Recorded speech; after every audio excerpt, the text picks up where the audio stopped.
Travis Wayne Goodsell.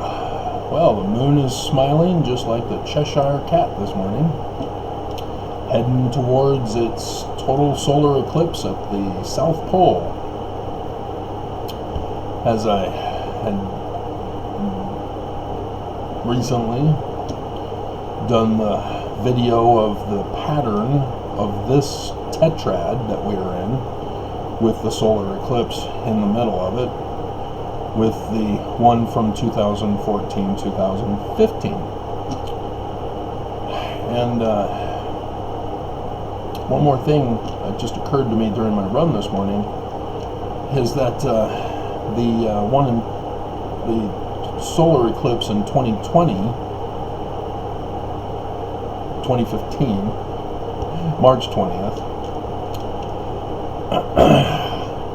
was a few weeks before the third of the Tetrad.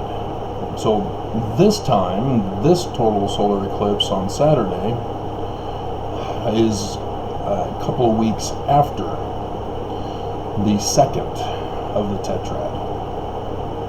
So again, it fits the mirrored pattern, similar to Faust and Hinckley when they died with their lunar eclipses,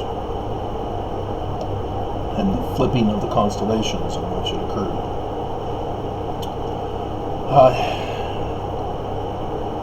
And so, back at Rick's College, they had the theater where a couple of guys were involved with editing of movies to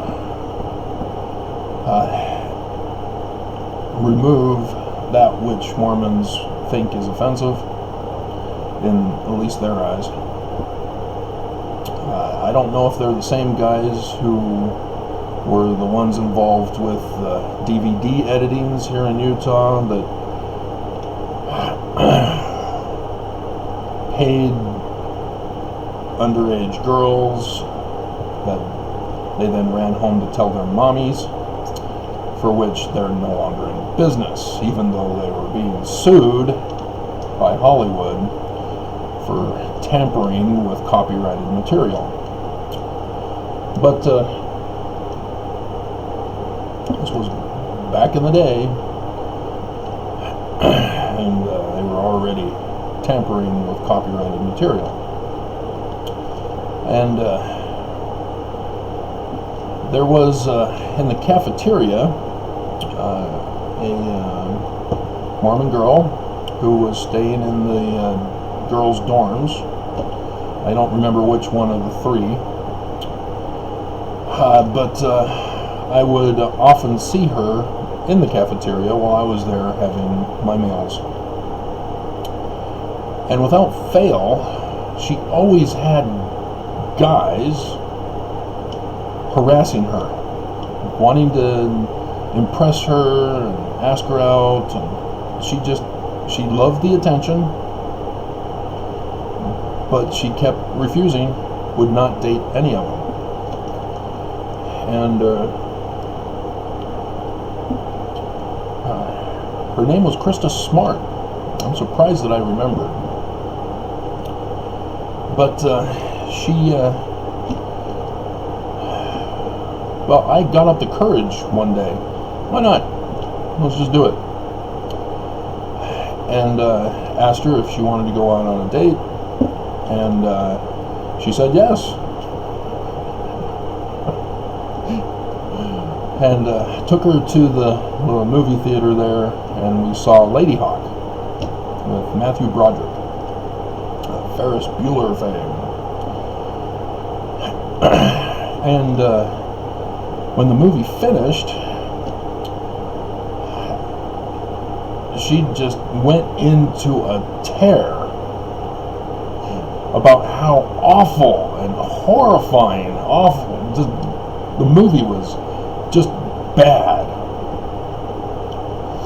And she just wouldn't stop. As I walked her home to the dorms and dropped her off, never to pursue a date ever again. She already had me at trashing the movie. But I don't know, maybe she wanted to ensure that I would never ask her out again.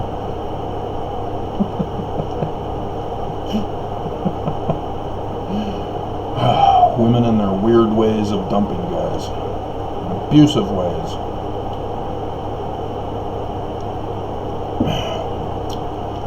But I never saw her in the cafeteria after that. So that was strange. I guess she figured that I didn't get a clue, didn't get the hint, and needed to make sure that she disappeared so that she was out of sight and therefore out of mind. Notice it doesn't work. But in the movie Lady Hawk, one thing leads to another.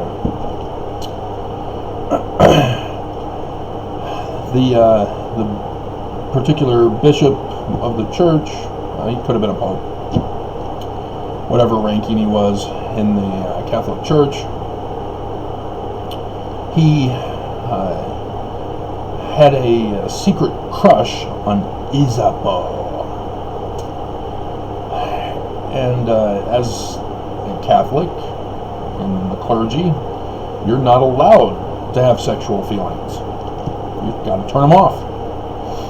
Abstinence only. Celibacy is the higher law of God.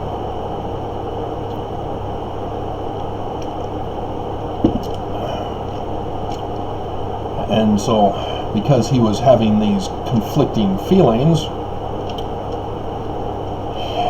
he was jealous of her love for whoever the guy was. One of the knights. And so he cursed them. And so by day, she's human. By night, she's the hawk. And by day, he's the wolf. Am I getting this right? Or is it reversed? I think it's reversed. Because it would make more sense for the wolf to be the night bird, or the night wolf, and the guy to be the night wolf. Something like that. They're animals by day and night, and people by day and night.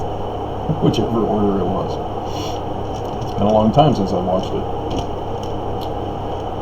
And the curse seemed unbreakable. And until one of the monks had figured it out, and the day to break the curse was near, and they needed to confront the Catholic evil leader on that day to break the spell. And so violence ensues,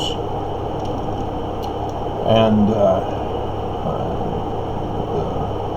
torment of the horizons of the setting and rising sun as they are so close but so far. And sure enough, the day comes and an eclipse, and they're freed from their bondage as the lustful, evil Catholic is shamed and disgraced all eternity. So, yeah, that was something that came to my mind as we approach the halfway time with the solar eclipse between the Tetrad for 2021 to 2022. Notice the last two videos I've been good about the Church of Jesus Christ of Latter-day Saints. It's a trap!